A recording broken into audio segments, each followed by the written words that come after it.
Hey there, and welcome to this explainer. Today, we're unpacking how a literally microscopic manufacturing tweak is completely reshaping the world's most consumed building material.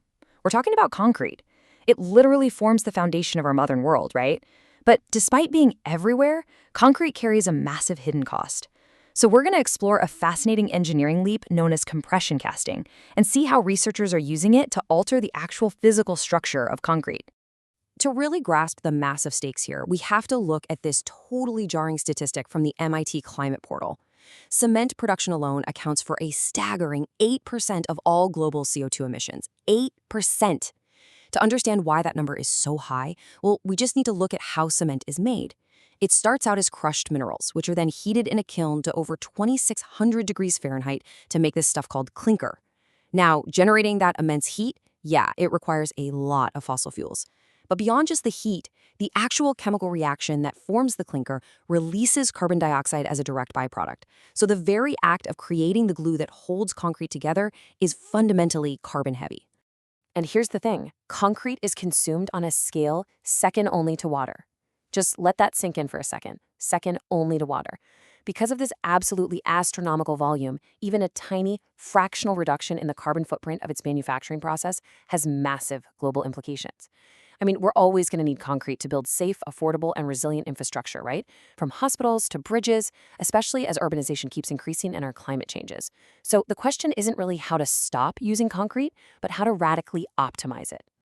Okay, let's dive right into Section 1, the physics of voids, and look at how we can squeeze out this structural weakness.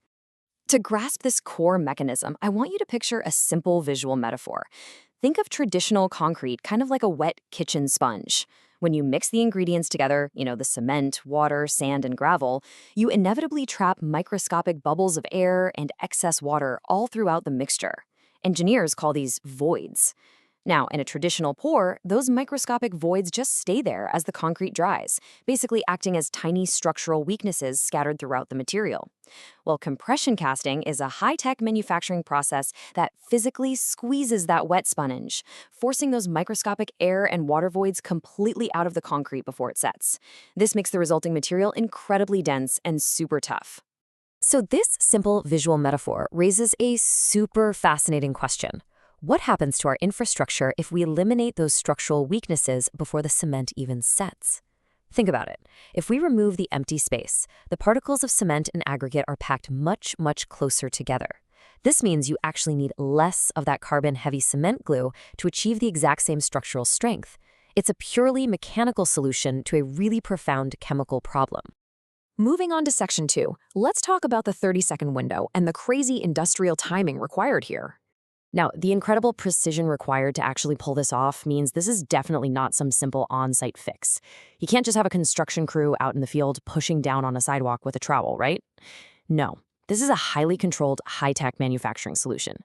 The magic happens during what engineers call the plastic phase. Right after the Portland cement and aggregates are mixed with water, the material is malleable. It's plastic. Manufacturers have an incredibly rapid 30-second window to apply intense, calculated physical compression to the mixture. If they squeeze too early, well, it doesn't hold. But if they squeeze too late, the chemical hydration process has already started locking the crystalline structure in place, and compressing it then would actually shatter the forming bonds. It is quite literally a masterclass in industrial timing. All right, on to Section 3, real concrete, focusing on trusted ingredients. Whenever we talk about innovation in this space, we tend to hear a lot about experimental bioconcretes or entirely new green alternative materials. And while those are super exciting, contractors are often, and understandably, wary of betting a billion-dollar bridge or a 50-story skyscraper on an untested chemical makeup. But unlike those alternatives, compression casting uses the exact same historically trusted Portland cement and aggregates that the industry has relied on for over a century. It doesn't change the chemistry at all.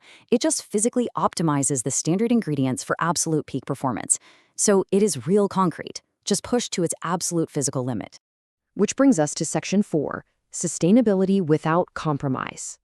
This is a really vital turning point because it proves that environmentally friendly materials absolutely do not have to compromise on performance.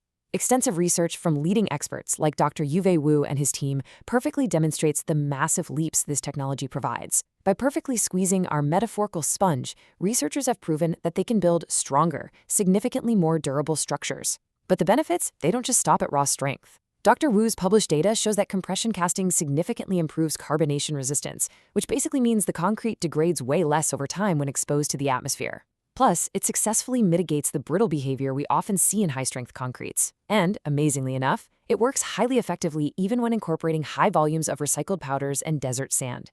So, for the construction industry, this translates to direct, tangible sustainability without any compromise. Because the material is so incredibly dense and strong, you simply need to buy and use less cement to achieve your target structural load. Less cement used equals lower raw material costs for the contractor, while simultaneously resulting in massive CO2 emission reductions. Honestly, this is kind of the holy grail for the industry. It isn't just corporate greenwashing, it is a vastly superior engineering product that directly lowers the bottom line while, actually helping to save the planet. And that perfectly sets up Section 5, China's industrial paradigm shift and optimized manufacturing. You see, this breakthrough perfectly illustrates a much larger macroeconomic trend happening right now in global geopolitics. A massive wave of the foundational research on compression casting, including the work of Dr. Wu, is coming straight out of China. And this reflects a broader strategic shift happening within the country.